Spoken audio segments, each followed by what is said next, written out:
नमस्कार, मैं लूणाराम और आज हम बात करेंगे नगरपालिका सांचौर के चुनाव को लेकर इनसाइड स्टोरी, अंदर की कहानी। आज हम आपको नगरपालिका चुनाव के अंदर की पूरी कहानी दिखाएंगे। किस तरीके से भाजपा और कांग्रेस की रणनीति रही, कैसे कांग्रेस ने रणनीति के तहत अपना बोर्ड बनाया और रणनीति बनाने में भाजपा पीछे कैसे रह गई और कांग्रेस आगे कैसे निकल गई। ढेर सारे सवाल लोग, आम जनता है यहाँ की, वो जानना चाहेगी कि अंदर की कहानी क्या होती है। बहुत सारे चुनाव होते हैं, अंदर की कहानियाँ बाहर नहीं आती है, जिससे आम जनता को अंदर की कहानी पता नहीं होती है। लेकिन आज हम आपको पूरी कहानी दिखाएंगे। सबसे पहले बात करें नगरपालिका चुनावों में, जैसे जो कांग्रेस की रणनीति रही, उस रणनीति का हिस्सा है कि कांग्रेस ने चुनाव में बेहतर परफॉर्मेंस की है। यही है कि भाजपा और कांग्रेस की जो सीटें हैं वो इक्वल बराबर आ गई। भाजपा को भी 16 सीटें मिली, कांग्रेस को भी 16 सीटें मिली। ये एक जो गणित थी, जिस तरीके से कांग्रेस की जो रणनीति थी, उसमें ये है कि हालांकि रणनीति ये है कि सीटें बहुमत की ओर आए, लेकिन जो जनता का फैसला था, जिस तरीके से दोनों पार्टी को जो सीटें दी 16-16, वो ऐसी स्थिति आ गई थी कि भाजपा हो या कांग्रेस बिना निर्दलीयों के बहुमत के बोर्ड नहीं बना सकती, चेयरमैन नहीं बना सकती। तो ऐसी स्थिति में कांग्रेस की जो रणनीति थी वो तेज निकली।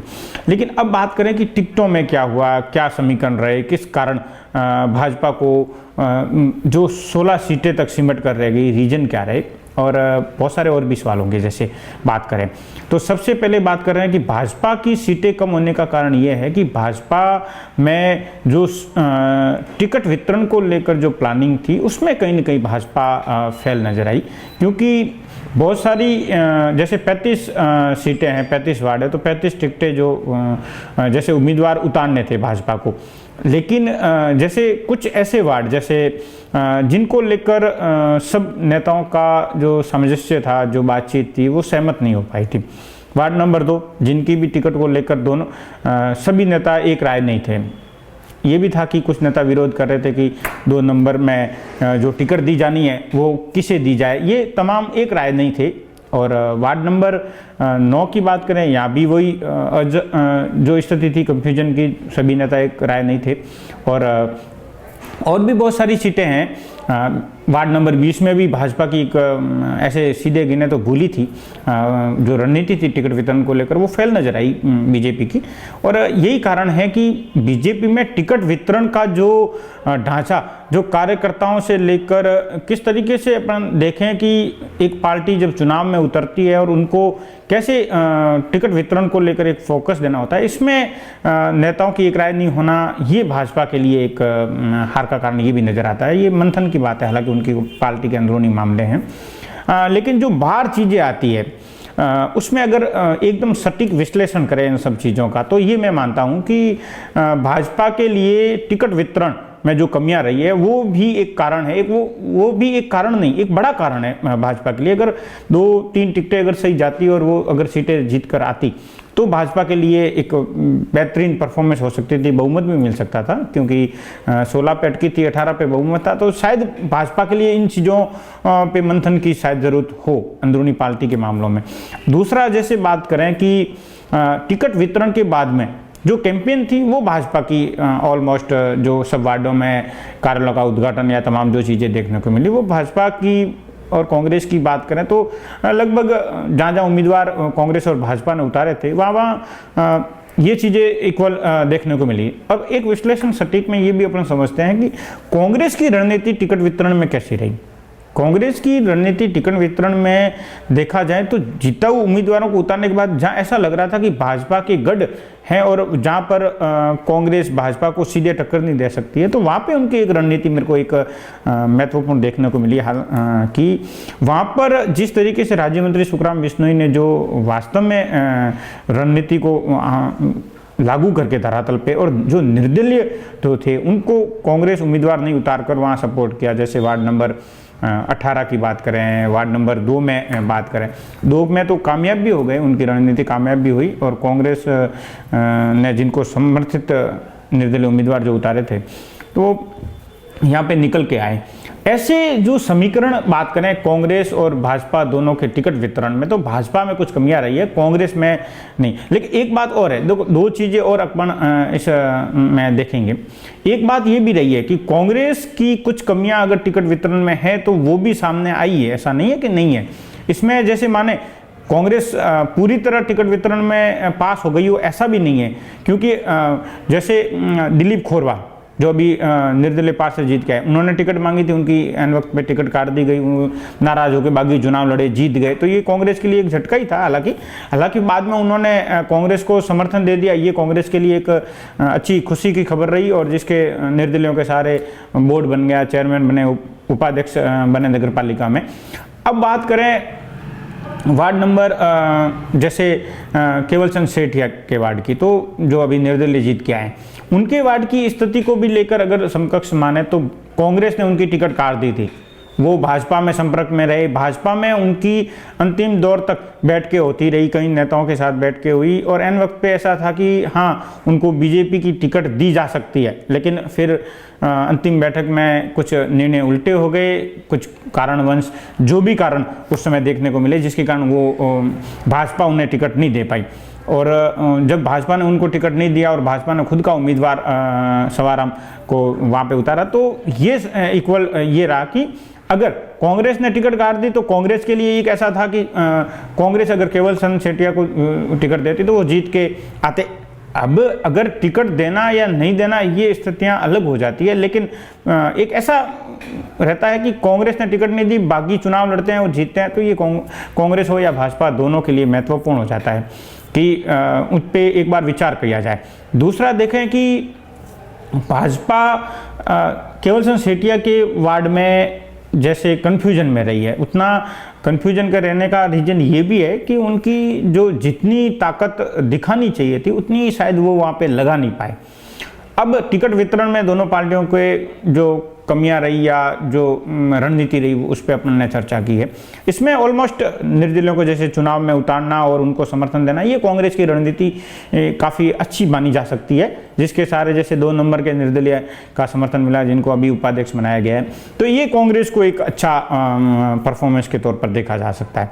दूसरा एक ये भी है, वार्ड नंबर 9 में भाजपा के वोटरों की जो संख्या है, ऐसे माने या वार्ड नंबर 9 में भाजपा का वार्ड कहा जाता है, तो वहाँ भी अगर कांग्रेस ने अपनी सीट निकाली है तो ये कांग्रेस के लिए काफ़ी महत्वपूर्ण है। यहाँ पर वार्ड नंबर 2 में बीजेपी का हारना, वार्ड नंबर 9 में जिस तरीके से कांग्रेस ने सीट निकाली, तो ऐसे भाजपा को डैमेज किया कांग्रेस ने, और इसके जरिए कांग्रेस और भाजपा की जो सीटें थी इक्वल 16-16 वो रह गई।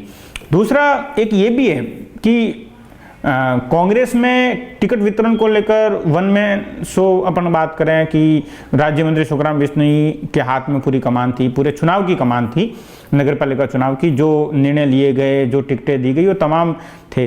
अगर कुछ टिकटें इनकी काटी गई और वो बाकी चुनाव लड़े, जीते, वो अलग चीज़ है, लेकिन कमान एक के हाथ में थी। बीजेपी में बात करें तो बीजेपी में तमाम जो अलग अलग नेता थे वो सब कमान संभाले हुए थे, और टिकट वितरण में भी उनका सबका हस्तक्षेप भी रहा, सबने अपने हिसाब से टिकट वितरण में हस्तक्षेप किया। तो ये ऑलमोस्ट टिकट वितरण का सटीक समीकरण कहा जा सकता है।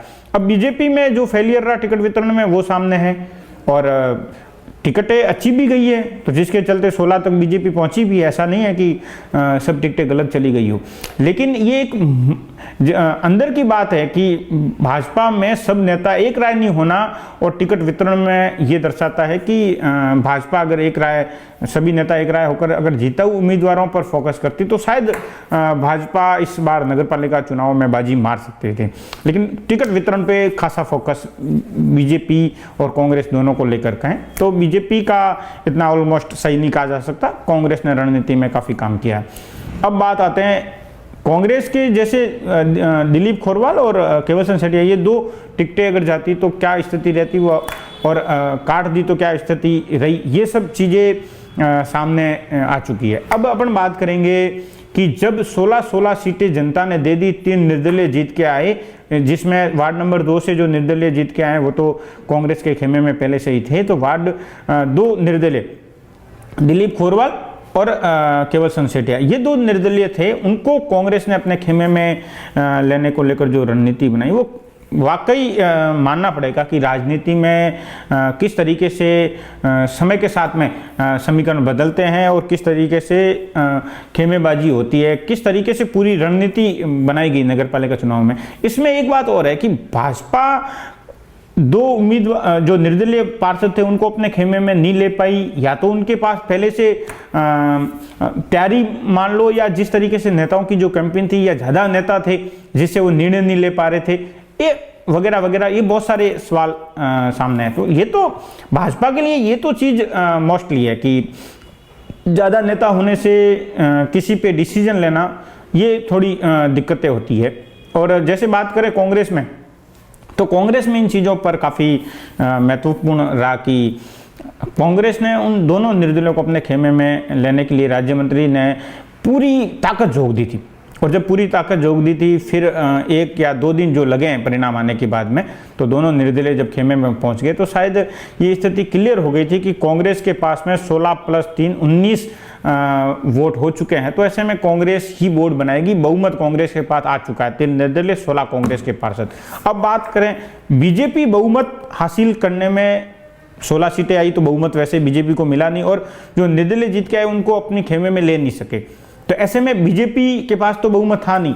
तो अब स्थिति ये थी कि कांग्रेस की जो रणनीति थी जो निर्दलीय पार्षदों को अपने खेमे में लाने की, वो उन्होंने कामयाब कर दी। तो अब आगे की गणित में जिस तरीके से जिस दिन चेयरमैन के चुनाव थे, मतदान होने थे, उस दिन भी उनकी रणनीति देखने को मिली। उन्होंने सबसे पहले वहाँ पहुँच गए, और जब जिस तरीके से उन्होंने जो समय और जो रणनीति को वहाँ लागू किया था, वो एक आश्चर्य था कि इतना जल्दी वो पहुँचेंगे, ऐसा किसी ने शायद कयास न लगाया हो, लेकिन उनकी वहाँ वो रणनीति थी जल्दी पहुँचने की, और ऑलमोस्ट यही हुआ। अब एक भाजपा में नगरपालिका चुनाव में किरकिरी भी हो गई, ये भी एक चर्चा का विषय बनी, और शायद प्रदेश तक ये चर्चा गई कि जब चेयरमैन के इलेक्शन में भाजपा के पास 16 पार्षद थे, 16 के 16 वोट पिरसन भंसाली, जिनको भाजपा ने प्रत्याशी बनाया था चेयरमैन के चुनाव में, उनको मिले।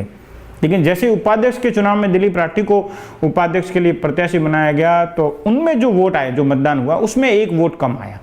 भाजपा का 1 वोट, 1 पार्षद का वोट क्रॉस होकर कांग्रेस को चला गया। अब कांग्रेस को उपाध्यक्ष के चुनाव में 20 वोट मिले, जबकि भाजपा की बात करें, जैसे कांग्रेस को 20 वोट मिले और भाजपा को 15, जबकि भाजपा के तो 16 पार्षद थे, तो 1 वोट क्रॉस हो गया। ये भाजपा की एक किरकिरी थी। उस समय की ऐसी स्थिति हो गई थी कि जो लोग बाहर खड़े थे या तमाम जो राजनीतिक गलियारे थे, वहाँ एकदम से भाजपा के लिए एक ऐसा समय आया कि 1 वोट क्रॉस हो गया। तो एक किरकिरी जैसी स्थिति थी कि वो अपने निर्दलीयों को अपने खेमे में लेने की बात तो दूर, वो अपना वोट भी नहीं संभाल पाए, उनका 1 क्रॉस होकर बीजेपी से कांग्रेस में चला गया। तो ये तमाम अंदर के समीकरण रहे। अब अपन बात करें कि चेयरमैन कैसे चुना गया। कांग्रेस में 2 ही चेहरे थे, अगर जैन में से किसी को बनाना था तो एक तो थे चंपालाल मेहता और एक नरेश सेठ। ये दोनों वार्ड नंबर 13 से नरेश सेठ ने चुनाव लड़ा, जीते, और वार्ड नंबर 17 से चंपालाल मेहता ने कांग्रेस ने चुनाव लड़ा, दोनों जीते। तो दोनों उम्मीदवार, अगर जैन को पहले से ही बनाने का जो मूड था कांग्रेस का, और जिधर भाजपा ने भी उतारा थे प्रत्याशी बना के चुनावी मैदान में, तो ये स्थिति इक्वल थी कि इस बार शायद जैन ही चेयरमैन बनेंगे। ये स्थिति उस समय भी साफ हो गई थी नगरपालिका चुनाव में। तो अब जैसे दोनों में से किसी एक चेहरे को कांग्रेस आगे बढ़ाती, तो ऐसे में नरेश सेठ जो कांग्रेस ने जिनको आगे बढ़ाया, जिसके बाद में चेयरमैन बने, जिनको 19 वोट मिले थे। लेकिन एक आश्चर्य की बात ये रही कि उपाध्यक्ष में 1 वोट क्रॉस हो गया, भाजपा से कांग्रेस में आ गया। ये कांग्रेस के लिए तो अच्छी खुशखबरी थी उस समय, और भाजपा के नेताओं को तो एक बार के लिए यकीन ही नहीं हुआ। जैसे अंदर से खबर आई और जब अधिकारियों से पूछा गया कि क्या रहा, तो उन्होंने बताया कि 20 वोट कांग्रेस को, 15 बीजेपी को। तो उनको विश्वास नहीं हो रहा था कि 16 से 15 कैसे हो गए। लेकिन ये एक किरकिरी का समय, लेकिन ऑलमोस्ट नगरपालिका चुनाव संपन्न हुए, शहर की सरकार बन चुकी है। आगे के जो विकास के आंकड़े होंगे, जो विकास के पैमाने होंगे, धरातल पर किस तरीके से काम किए जाएंगे, क्योंकि सीधे गणित में ये कहें लोगों का एक मानस भी होता है, कड़ी से कड़ी जोड़ने से विकास होगा। प्रदेश में कांग्रेस की सरकार है, यहाँ पर कांग्रेस का बोर्ड बना है तो क्या रहेगा। राज्य मंत्री सुखराम बिश्नोई ने भी शुरू से ही कहा कि भाई अगर कड़ी से कड़ी जुड़ती है तो यहाँ पे काम करने का जो प्रदेश सरकार का या शहर की सरकार का जो तालमेल रहेगा वो बेहतर रहेगा। आखिरकार नगर पालिका में कांग्रेस का बोर्ड बन चुका है। अब आगे आने वाले दिनों में क्या क्या विकास के प्रमुख मुद्दे रहते हैं, कैसे विकास की रफ्तार रहती है, तमाम लोगों के मानस पे रहेगा और बोर्ड के कामकाज पे रहेगा। चेयरमैन शहर की सरकार के, नगर पालिका के शहर के चेयरमैन नरेश सेठ अब चेयरमैन बनने के बाद में पिछले दिनों से एक्टिव भी नज़र आ रहे हैं। तो ये हैं सियासी गणित नगर पालिका संचूर की। आगे भी हम बहुत सारे मुद्दों को लेकर अंदर की कहानी, इनसाइड स्टोरी और बहुत सारी ढेर सारी रोचक कहानी आपको लेकर हाजिर होते रहेंगे। आप देखते रहिए और हमें सुनते रहिए।